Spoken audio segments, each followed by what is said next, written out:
Bueno, vamos a hablar en esta noche sobre la gran comisión. Alabanzas al Señor. En el libro de San Lucas, el capítulo 5. Libro de San Lucas, el capítulo 5, verso 1.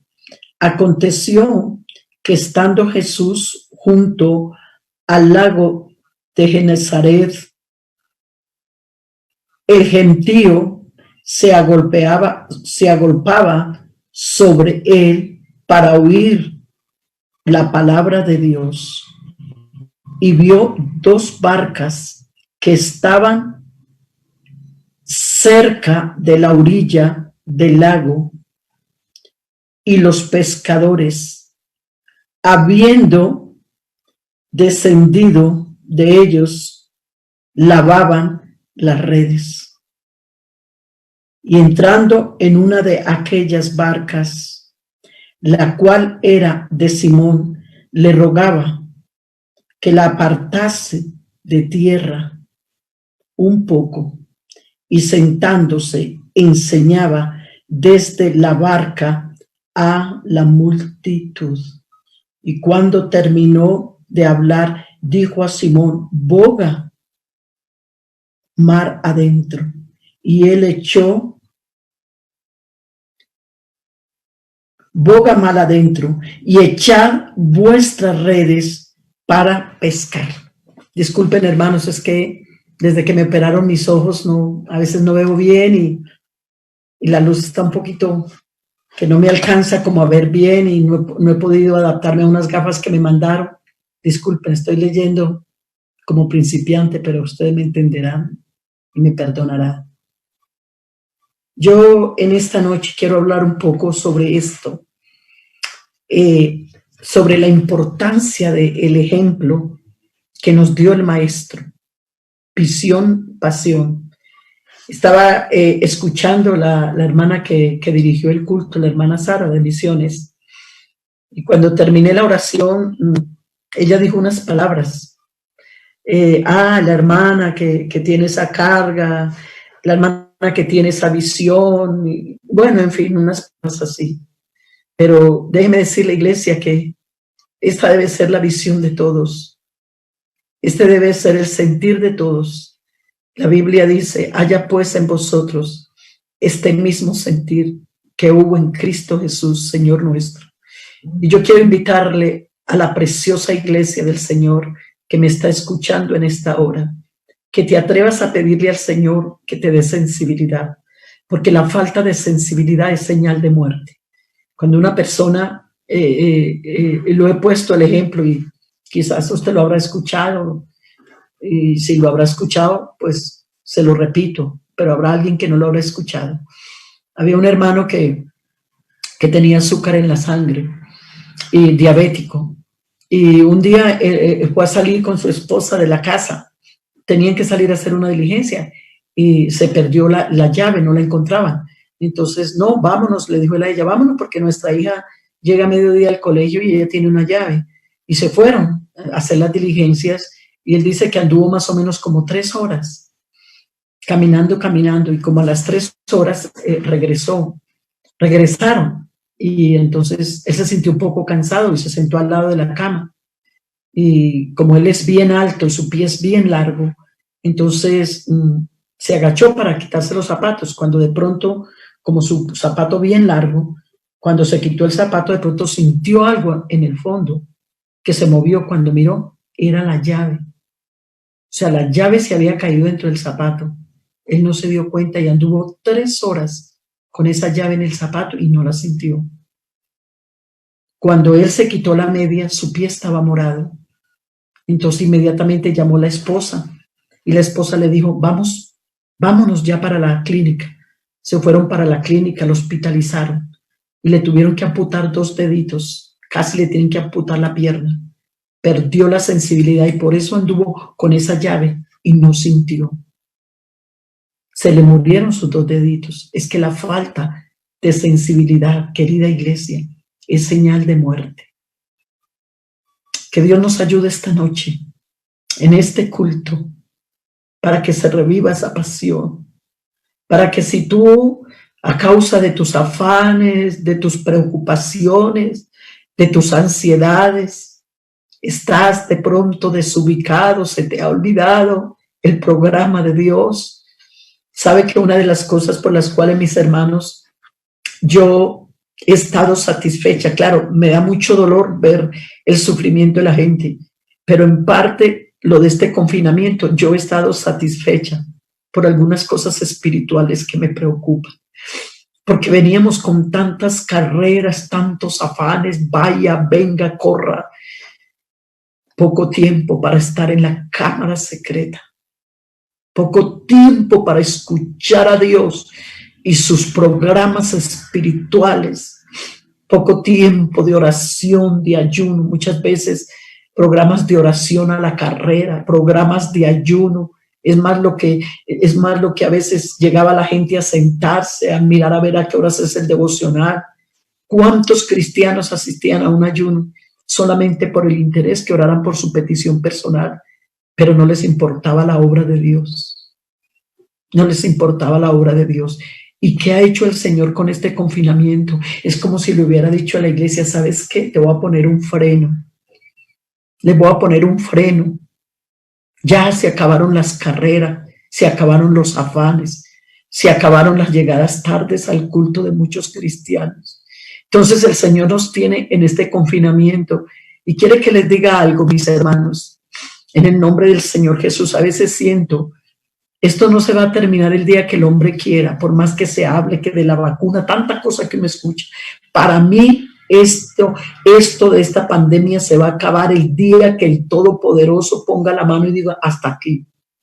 Alabanzas al Señor. Esto no está fuera de la cobertura de Dios. Esto no está fuera. Él fue el que permitió todo esto. Él fue el que lo permitió, y de igual manera como permitió todas las plagas de Egipto. Yo en estos días me puse a leer lo de las plagas de Egipto, y cuando Dios decía, hasta aquí llegó esta plaga, hasta ahí llegaba, y volvía y la mandaba, y volvía y la quitaba, y hasta el día que Él dijo, hasta aquí llegaron las plagas de Egipto, hasta ahí llegaron. Porque por encima del Todopoderoso nadie vive. Pero yo creo, mis hermanos, que el Señor también está esperando la actitud de la iglesia.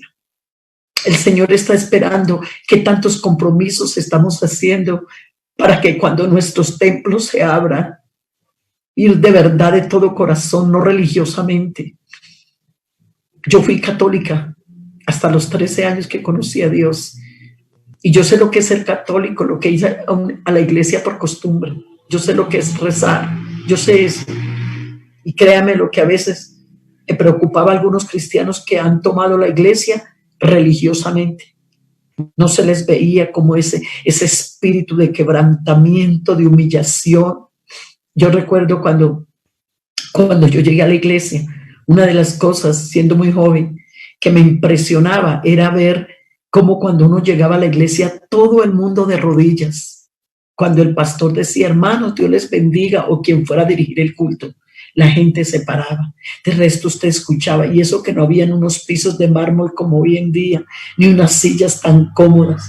En ese tiempo eran a veces bancas sin espaldar, pero la gente postrada, orando, Señor, manifiesta tu gloria, que las almas se conviertan, que el Espíritu Santo se derrame, que la gloria tuya descienda. No se escuchaban sino murmullos, no se escuchaban sino clamores.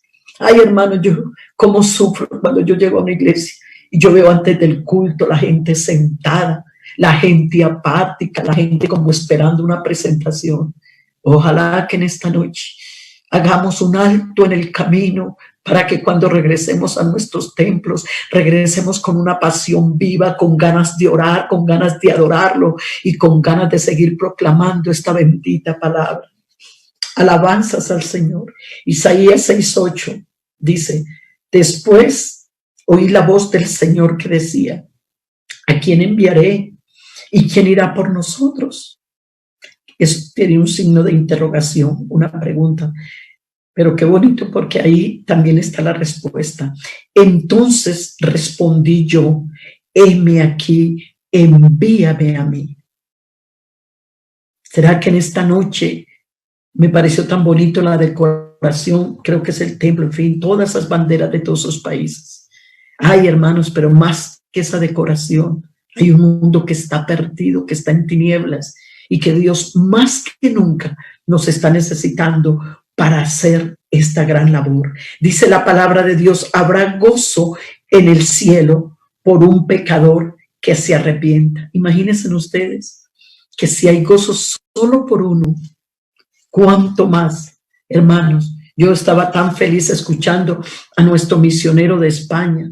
Estaba tan feliz escuchándolo de que después de esta pandemia quedaron 308 almas que se están bautizando en el nombre de Jesús. ¿Cómo será el gozo del Señor tan grande? Ay, hermanos, pero es que España, desde que entró en esa situación, hermanos, cadenas de oración por todas las iglesias, los pastores, yo misma participé de programas de oración, cadenas de oración, de ayuno por todos los rincones de España.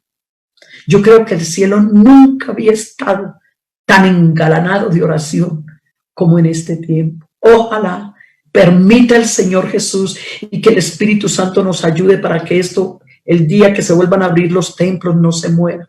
Al contrario, que le podamos dar vida a esto, porque o el Espíritu mata la carne, o la carne mata al Espíritu. Pero en esta noche yo les invito que de todo corazón le demos como vida, le demos como ese soplo espiritual a una disciplina continua hasta que el reino de Dios sea establecido. Todo profesional y todo aquel que desarrolla un oficio no se arriesga a trabajar sin tener unas herramientas, sin tener esas herramientas necesarias para hacer su trabajo. Por ejemplo, un cirujano que se da cuenta que parte de sus instrumentos, y él está listo para ir a hacer su trabajo, para ir a hacer una cirugía, pero él se da cuenta que le faltan los instrumentos. Por más buen médico que sea, si no tiene los instrumentos, él no puede operar. Vamos a hablar en esta noche de lo que Jesús habló acerca de la red. Mateo el capítulo 13, el versículo 47 dice, asimismo, el reino de los cielos es semejante a una red que echada en el mar recogía toda clase de pescados. Entonces, ¿cuál sería el tema esta noche? Alrededor de una red. No podemos pasar por alto las enseñanzas de nuestro gran Dios y Salvador Jesucristo, cuando alrededor de la red hizo varias cosas importantes, y su primer milagro fue precisamente el que acabamos de leer, la pesca en la barca de Pedro. Acabamos de leer cómo el Señor llegó a ese lugar y cómo le habló a Pedro y le dijo para que colocara la barca hacia un lado, hacia la orilla, y se sentó en esa barca. Y lo encontramos como él, sentado desde esa barca, comenzó a predicarle a la gente. Una de las cosas, hermanos, que más que me impresiona, y por eso el Señor nos dice, ejemplos he dado para que como yo he hecho, vosotros también hagáis. Y miremos cómo el Señor, su vida fue tan entregada, su vida que no solamente se bajó hasta lo sumo, no solamente se puso ese vestido de siervo, no solamente se vino desde el cielo siendo rico, se hizo pobre para que con su pobreza nosotros fuésemos enriquecidos. Todo lo que él hizo, sino que miremos que durante esos 3 años largos, el Señor, ¿cuál fue la vida del Señor? Los evangelios no lo descubren. Una vida muy disciplinada de oración, cuando no era Marcos y Lucas, que son los que más hacen comentarios de la vida de oración de Jesús. Me impresiona muchísimo cómo habla, que muchas veces Jesús se la pasaba todo el día sanando a los enfermos, resolviéndole problemas a la gente, dándole comida a los hambrientos. Y hubo muchas noches, hermanos, que él no se fue a descansar, a descanso que merecía. Pero otras noches descansó, lógico, pero hubo muchas noches que el maestro, después de un día de arduo trabajo, dice la palabra de Dios, que cogía una barca y se iba a un lugar a orar.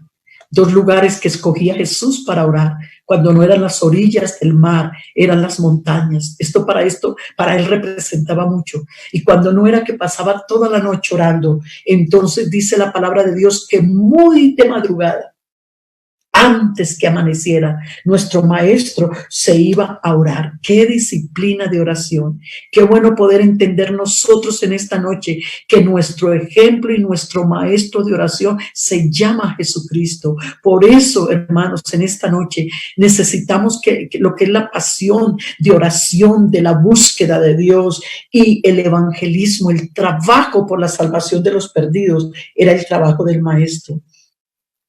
Alabanzas al Señor. ¿Y sabe qué dice el libro de Isaías? La que va a dar luz no tiene fuerzas. ¿Y qué pasa con una mujer cuando está a punto de dar luz? A luz. Ella necesita fuerzas. Ella necesita estar bien alimentada. Ella necesita estar preparada porque ella tiene que pujar para que haya una dilatación de 10 centímetros para que nazca la criatura, porque si en el momento en que ella tiene que pujar, no puja, la criatura se puede ahogar. ¿Y cuántas almas se nos ahogan, hermano? Porque cuando oramos, oramos de cualquier manera. Podemos tener una tarde de alabanza, amén, y hay que alabar y hay que cantar, y me gusta mucho. Pero qué triste cuando podemos tener una tarde de alabanza, 2 y 3 horas, canta y canta, pero no nos podemos arrodillar ni media hora, porque nos duele la espalda, porque nos duele la cintura, porque nos duele las rodillas, porque nos inquieta, como que no podemos estar ahí. Oh, hermanos, iglesia amada del Señor, que Dios nos ayude, porque la Biblia dice, todo lo que pidiéramos en oración creyendo, lo recibiremos. No dice todo lo que pidiéramos cantando.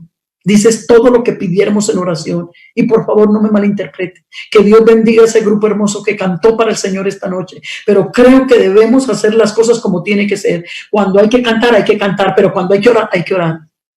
Alabanzas al Señor.